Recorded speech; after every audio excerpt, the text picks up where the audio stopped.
Welcome back to the shout out today. I'm so excited. We've got Dom and Farai from Zonga. Guys, thank you so much for coming down for the show. Thank you for having Thanks for us. having us, man. We're so honored. So honored. Honored. Wow, no, we are honored. Honestly, we are loving the new track, One More Need One. We're going to talk all about how it came about. But first, Dan is going to give you the quick fire questions. Yeah, Farai, I'm going to start with you. You're on my left. What was the last song you listened to? Oh, damn, I can't remember because I just drove from Loughborough. I'm trying to think what was I listening to. I think it was a song called "Jump" by Anati and Nasty C Cool. and Casper Nyovest. There's like Hmm. South African rappers. Yeah, nice. Awesome. I don't know. Cool. All right. Dom, what is your dream venue to play in? Ooh. That'd be the co-ops. I mean, there's so many great ones in Manchester. In terms of like our next steps, I'd love for us to play out of a Gorilla or the Deaf Institute. Cool. Oh, I like that. It's a nice way of having it, right? Normally people kind of just go crazy, but the next step's like a really nice way of like that is actually a visioning really in the good question. answer, Yeah. Cool. Totally. Love You're it. going to get there as well. I believe in that. Thank you. Farai, if you could create a festival, what three artists or bands would headline? Ooh, Ooh. okay. I would have J. Cole. That's my goat. Okay. I'll probably have Jay-Z on there. Hmm. Mm. And then I'd have Pink Panthers.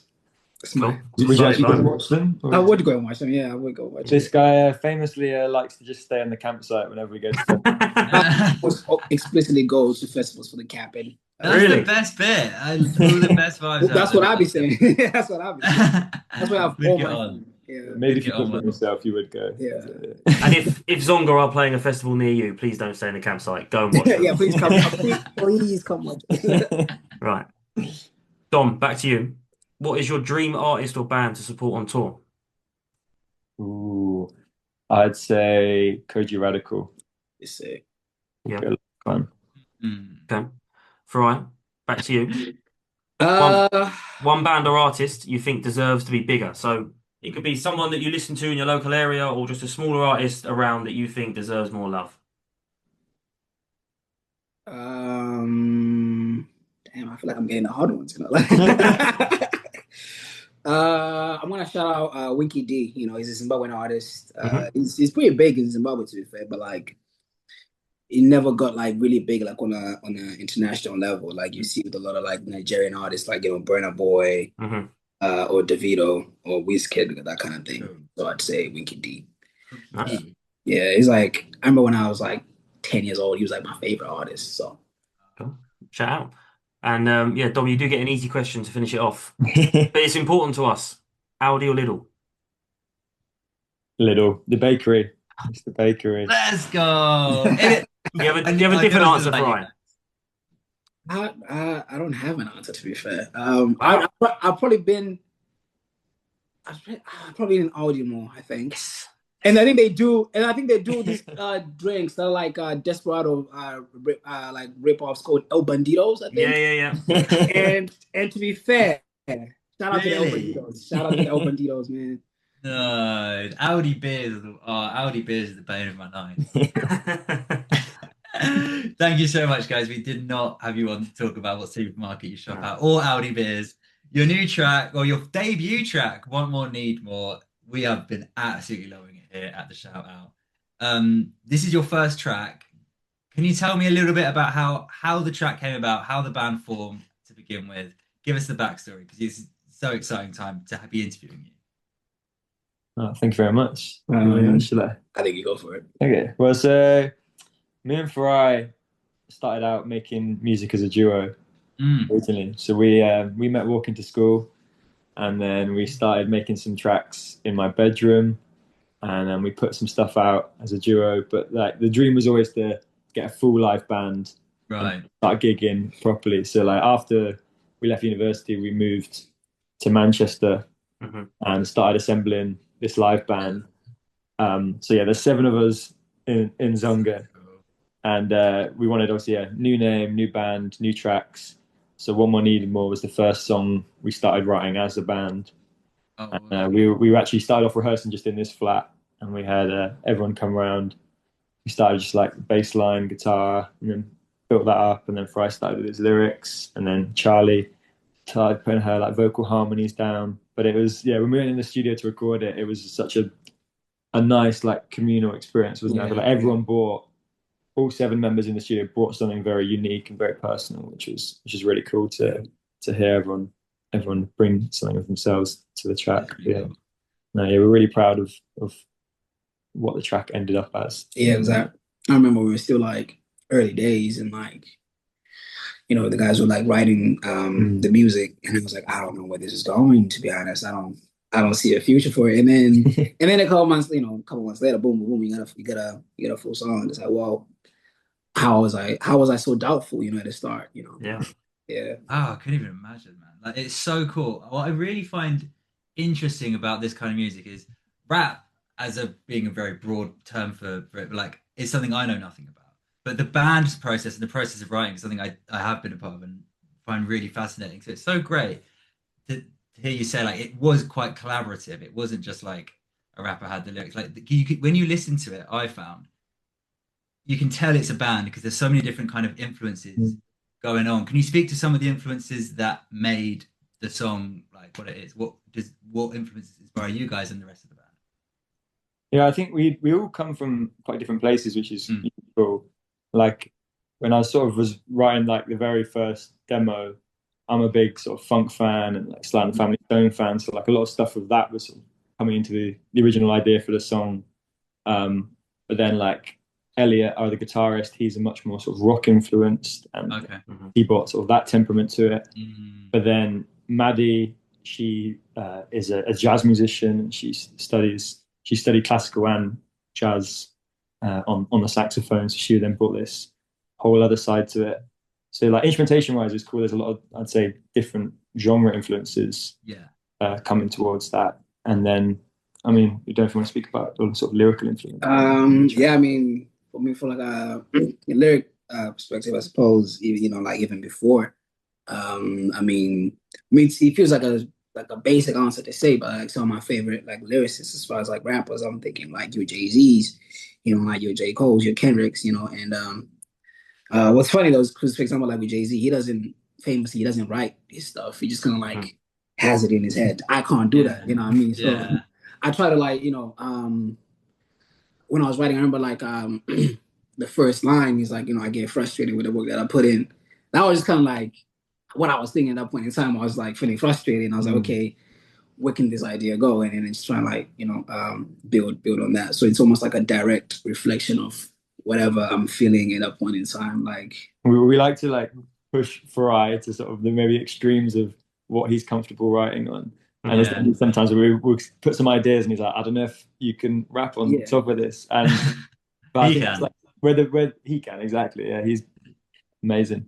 But yeah, I think that's sort of where the beauty of it lies, is sort of that sweet spot where it does work and the music and the rap lines up. Yeah. And Farai finds a way to get into the song. I feel like everyone is like slightly outside of their comfort zone, because like there's a lot of compromise between where you might have an idea wanting to go and where it eventually ends up. You know what I mean? Like say Elliot with his like more rock influences, and like Dom with like funk influences, and like Stan with his influences. So everyone's got like a tiny bit of compromise that they're making, but then it makes like what I think is overall a better song.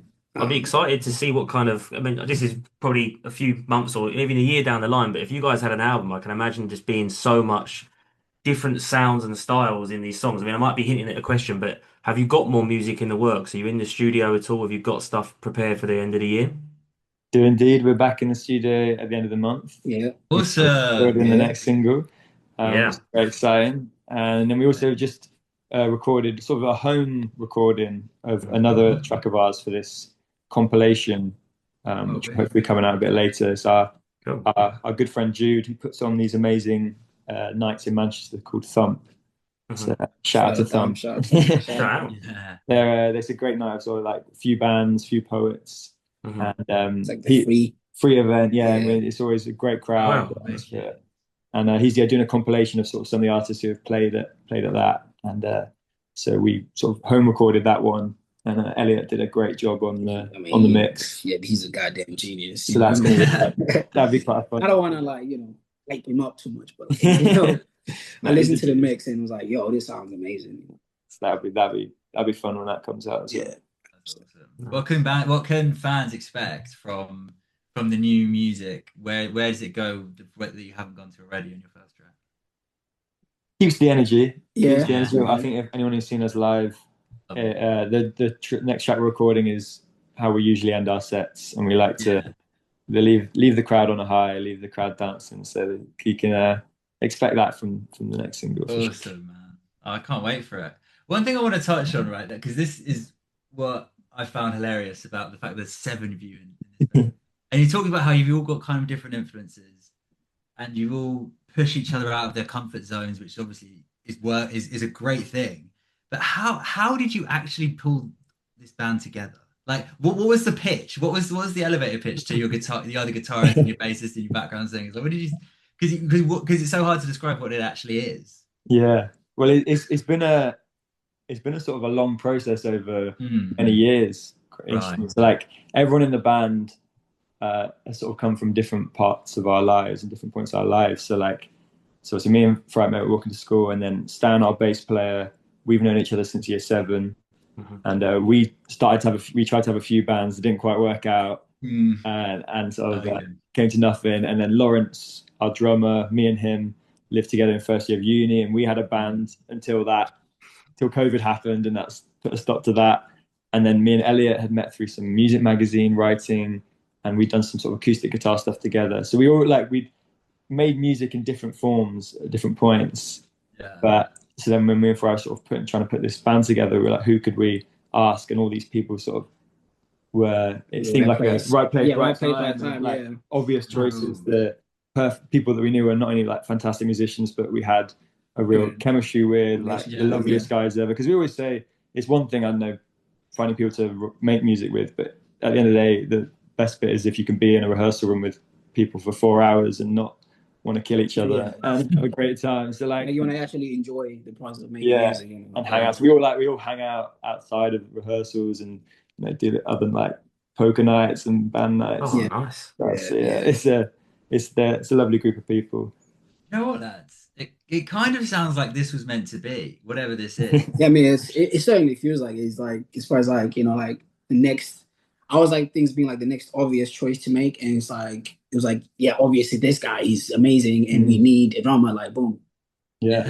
Please become part of the whole ensemble. I mean, even with the last 2 pieces, the puzzles, once we got the rhythm section and we got the bands, we were looking for like a lead vocalist to bounce off Farai, and I put out an advert once we'd arrived in Manchester, and Charlie got back to us, and literally first rehearsal she turned up into the flat, we were just like, yeah, this is she's the one, this is perfect fit. Like she'd been looking to do a bit more sort of this style of music as well, and like branch out from some more of the, I don't know, she'd done a bit more indie stuff as well, hadn't she, before? And then with Maddie, our sax player as well, we were literally at a party, and like in November, back in November, we only started talking because we both had the same shoes on.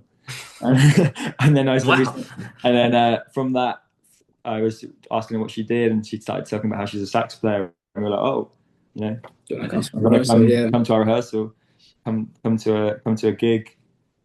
That's going to be the thumbnail. My shoes made the band. That's nice. Dude, that's serious. Like, we are so excited to see what you guys do with Zonga. Like, it's such an exciting sound. It sounds like you've got such a cool, like such a strong like group of people around you with so much talent. We just cannot wait to see where you guys go. I appreciate it. Yeah, there's a lot of passionate people. In the band. Yeah, we hope we can keep that energy. Just like I just want to end it like thinking about like you obviously it's really great to get to interview a band so early on in their kind of career. What are your goals for it if you have like goals, or what's your like? I mean, it's kind of hard sometimes to like talk about like goals without sounding like a bit delusional. You're doing so well. I thought I'd end with a hard question. But like, if you ask anybody in the band, they'll tell you I'll be like mad delusional. I'll be talking about how like I think the goal is to take it as far as you possibly can. Really, I just feel like in life, if you're trying something and it's going okay, and you gotta have a little bit of confidence and self-belief. So I'm thinking all the way. I always jokingly say to Dom like, oh man, Co-op next year, Yeah. like Primavera the next year, but no, I mean, I feel like, yeah, just as far as we can take it whilst we're still having fun, I think ultimately that's, because in a way it still is a hobby, you know what I mean? And sometimes you see like in the music industry, some people stop having fun once they're doing it because of like the surrounding context of like the music industry, the music business. But yeah, as far as we can take it whilst we're still having fun, I think. Awesome. Yeah. I love that so much. Seriously, guys. And I genuinely wish you the best of luck. We just have a couple more questions for you. All right, yeah. Yeah. We've got a playlist, so everyone that we've interviewed that's come on has put one of their songs in the playlist. So at the minute, we've only got one to choose from, so it's going to go straight in there. But when you bring out another tune, we'll put it straight in there for you because the first one's incredible. I can only imagine if this is the song you end the set with that's coming out next, I can imagine it's going to be brilliant. So we'll put that in there for you anyway. We've done that question for you. But yeah, Dan, over to you. The last question we have, could you shout out a band or artist to come on our show? Ooh, who should we shout out? Was it Fridge? Should we shout out Fridge? Yeah, shout out Fridge. Fridge. Great. Oh, is that a band? Is it like they're 3-piece, sometimes 4-piece band in Manchester. 4-piece Fridge. They're kind of what you say, like alternative rock. Yeah. I guess they're kind of but lovely guys, and yeah, we've seen them play. They've come to a lot of our gigs as well. They're very supportive guys. Nice. Shout out to them. Yeah. Big shout out to Fridge. I mean, there's quite a lot of names you'd like to say, but yeah, I think we'll go. But we'll have Fridge on, and then maybe they could shout one of them. Yeah. That's what it's about. That's what it's about here, guys. Thank you so much. Thank you so much, Colin. So the new track, One More Need More, for the guys listening. Stream it everywhere. Follow them on Instagram. They're going to do amazing things. Yes, sir. Thank you for coming. Appreciate it. Thank you for having us. Thanks a lot. Thank you. Thank you. And thank you for watching this episode of The Shout Out with Danny and Danny, the amazing guys from Zonga. They've got big things coming up, so make sure you follow them. We've got big things coming up, so make sure you follow us. Hit the bell, subscribe. There's loads of episodes coming. Peace. Au revoir.